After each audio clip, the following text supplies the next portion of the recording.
The presidential pardon granted last week by President Bl0w to 175 inmates and ex-convicts continues to generate public reaction. The clemency followed approval by the National Council of State, while among those pardoned by President Tinubu was Mariam Sanda, who had been sentenced to death in 2017 for killing her husband. The 37-year-old convict had spent 6 years and 8 months at Suleja Medium Security Custodial Center after being sentenced to death for culpable homicide. Her pardon sparked widespread criticism. In response, presidential spokesperson Bayo Ononuga said that Sanda's family pleaded for her release in the best interest of her 2 children, adding that the plea was also anchored on her good conduct in jail, her remorse, and her embracement of a new lifestyle, demonstrating her commitment to being a model prisoner. Sanda was arrested in November 2017 for stabbing her husband to death over alleged infidelity. She claimed her husband died after falling on a broken shisha pot during an argument. Rufai, when we took this story back in, I believe, when she was sentenced, it was heartbreaking to hear the circumstances that surrounded her death. And I'll take some reactions because the story has generated quite a few on social media, X, Instagram, and of course, Facebook. And I'll take Obiora, who wrote, "You can call it mercy, or you can call it what it is. Another reminder of how uneven our system truly is. On paper, a pardon looks noble.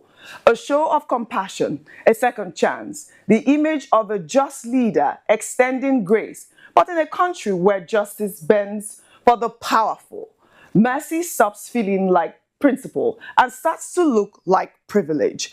Too many ordinary people are serving endless sentences for lesser crimes, forgotten in overcrowded prisons with no one speaking their names. They don't get presidential attention or public sympathy. They just fade into the system's silence. And then there's Nnamdi Kanu, 5 years in detention, dragged through endless court proceedings with no clear resolution and no political will to end it. The same government that can find compassion in one case somehow finds only punishment in his. That's not justice.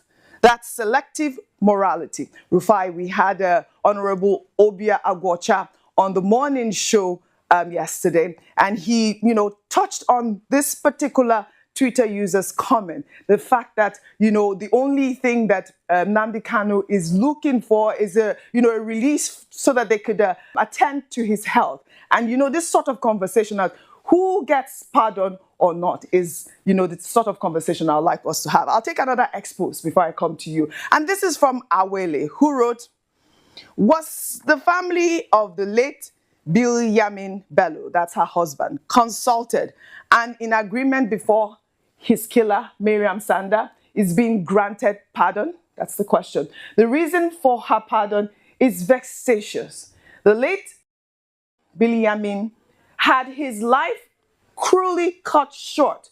No opportunity to see his children grow up, and Mariam is free. And that's one of the conversation, that Mariam is free so that she can attend to her children. Your thoughts on the story, Rufai? I like to talk with empirical As facts. always, yes. Presidential pardon, offense committed, October 2025. Drugs, 29.2%. Unlawful mining, 24%. Homicide, 13.5%. Fraud and corruption, 12.3%.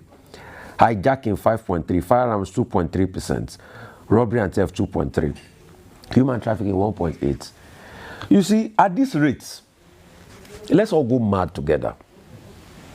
Because if we have now become a nation where we pardon criminals that our institutions fought hard to convict, then President Tinubu, your next pardon, I have some names for you. You must pardon Lawrence Omajiakpo Anini.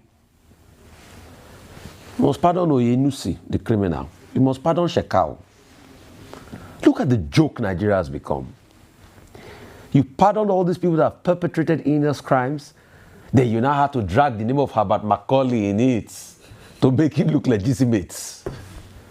You now have to drag some of our founding fathers in it to make it, after you pardon all the criminals. Look at Farouk Lawan. There was a sting operation where the state security agencies, they were the ones that baited him with the bribe, the marked notes. He pardoned him. So what nation do we have? What nation, I ask, do we have? But in the case of Nnamdi Kanu, people have been speaking. Some Igbo, top leaders came to Buhari last time to seek a peaceful resolution to the matter. No.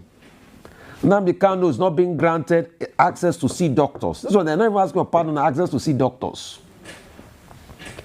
But all of a sudden, we are seeing all of this pardon flying around.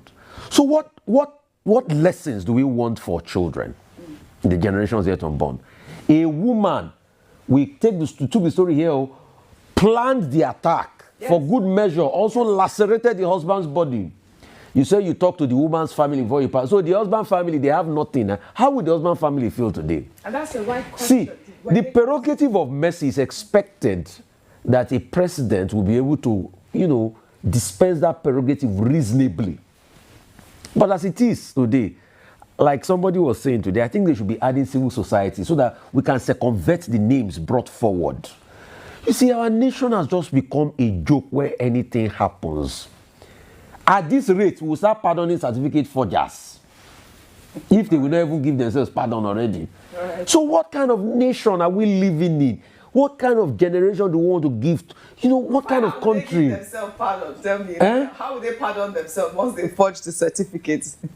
No, people like Nnaji that their allegations certificate forging. Yes. When they get to positions, they will pardon themselves now. All right. When they get high up there, they will pardon themselves. We are living in a country where, you are having all sorts of... let me read a newspaper article that was written many years ago for you, Oji, where somebody was saying that people of questionable characters will be the one ruling Nigeria over the years to come. See, New Breed newspaper, this was in 1990s something, where they were saying drug barons may determine the political future of Nigeria. These are these are the issues in the country. This is not nice. And please, President Tinubu, with due respect, let's stop all of this. Let's make it make sense. Yes. I mean, we have to live in a country where it appears that the federal government, presents itself as being accountable, fair, and just. What is good for the goose, is that how they say, is good for the gander. The gander. Well, we'll continue to follow up on this story. I'm sure there will be more names that will come up from this executive presidential pardon.